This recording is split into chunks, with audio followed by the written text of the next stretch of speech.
Jadi per hari ini ya, per hari ini sudah 48 kasus kejahatan seksual. Ya, per hari ini ya, 9 itu hamil. 4 diantaranya itu dilakukan oleh bapak kandung. Nah ini kan sudah luar biasa ini. Ini baru bulan 5 sudah 48. Itu yang dilaporkan, itu yang kami tangani ya. Ini kan ibarat gunung es Mas ya. Iya. Nah jadi mungkin lebih banyak lagi yang tidak melapor, banyak lagi korban-korban yang takut ya. Ini aja sudah beberapa orang sudah melapor ke kami, tapi belum kita tindak lanjuti untuk laporan ke polisi. Kalau tahun kemarin itu kan 2020 itu hanya 101 ya. 101 itu kejahatan seksual. Ini bulan Mei sudah 48. Ya. Dan saya yakin ini akan bertambah. Kami sih pengennya ini terakhir gitu ya. Kasus incest di mana? Petiraman ya. Petiraman ini yang terakhir. Ya.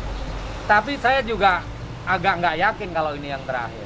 Karena masih ada beberapa laporan yang sudah ke kami tapi belum kami laporkan juga ke kepolisian. Sebenarnya upaya kita sudah maksimal Mas ya. Dari mulai kita memberikan pemahaman kepada masyarakat ya, kepada keluarga gitu ya, kepada sekolah-sekolahan gitu ya. Tapi hampir 2 tahun, 1,5 tahun ini kan terkendala COVID ya. Jadi kami tidak bisa kemana-mana ya, tidak bisa mengadakan kegiatan yang banyak mengumpulkan orang gitu ya karena COVID. Nah, sebenarnya kalau bicara upaya, kita sudah upaya maksimal. Tapi ternyata kejadian ini, kejadian kasus terkait dengan perlindungan anak ini di masa COVID-19 ini luar biasa banget ya. Luar biasa banyaknya. Dan penanganannya pun sebenarnya kami sudah nggak kurang-kurang ya.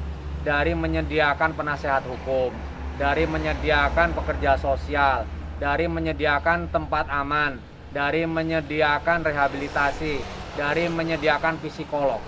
Tapi lagi-lagi ya, lagi-lagi kami ini kekurangan SDM. Kemudian kami ini juga kekurangan SDA. Sumber daya manusia kita juga kurang. Anggaran juga kita tidak punya ya.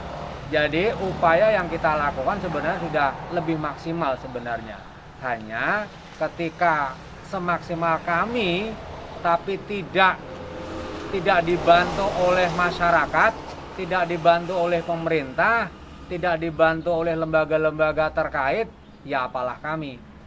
Kabupaten Lampung Tengah itu 310 kampung dan kelurahan ya, 28 kecamatan. Kami hanya 28 orang. Bagaimana kami mungkin menjangkau segitu banyak? Apalagi anggaran kita memang tidak punya. Ya inilah yang bisa kita lakukan. Hanya saja mungkin kita akan berupaya semaksimal lagi supaya permasalahan anak di Lampung Tengah ini tiap tahun tidak meningkat, tapi harusnya menurun. Kita akan bergandengan tangan dengan semua pihak, termasuk perusahaan, termasuk masyarakat, kepala kampung, semua dinas terkait. Kita akan bareng-bareng menyelesaikan ini supaya anak-anak calon pemimpin masa depan ini tidak rusak ya, tidak terkontaminasi dengan zaman yang sudah luar biasa seperti ini. Kami sendiri ya, kami ini LPA Lampung Tengah ini setiap tahun itu maksimal minimal harus punya uang 400 juta. Itu untuk operasional kami, untuk mendampingi sampai ke pengadilan, sampai proses hukumnya selesai.